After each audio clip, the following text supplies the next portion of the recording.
أعوذ بالله من الشيطان الرجيم. بسم الله الرحمن الرحيم.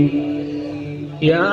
أيها المزمل قم الليل إلا قليلا نصفه أو انقص منه قليلا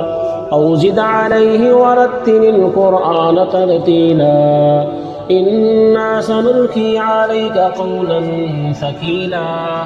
إن ناشئة الليل هي أشد وطئا وأقوم قيلا إن لك في النهار سبحا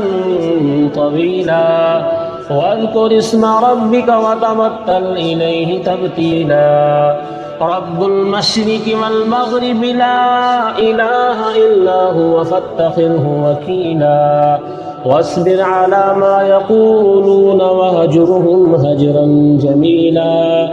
وذرني والمكذبين أولي النعمة ومهلهم قليلا إن لدينا أنكالا وجحيما وطعاما ذا غصة وعذابا أليما يوم ترجف الأرض والجبال وكانت الجبال كثيبا مهيلا إنا أرسلنا إليكم رسولا شاهدا عليكم كما أرسلنا إلى فرعون رسولا فعصى فرعون الرسول فأخذناه أخذا وبيلا فكيف تتقون إن كفرتم يوما يجعل الولدان شيبا السماء منفطر به كان وعده مفعولا إن هذه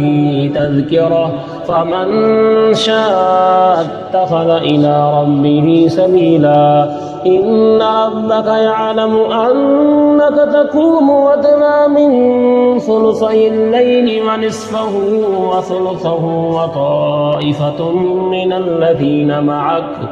والله يقدر الليل والنهار علم أن لن تحصوه فتاب عليكم فاقرؤوا ما تيسر من القرآن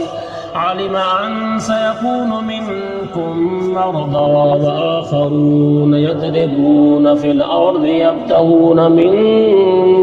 فضل الله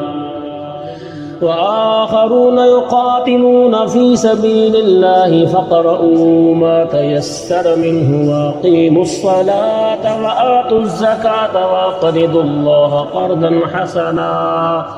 وما تقدموا لأنفسكم من خير تجدوه عند الله هو خيرا وأعظم أجرا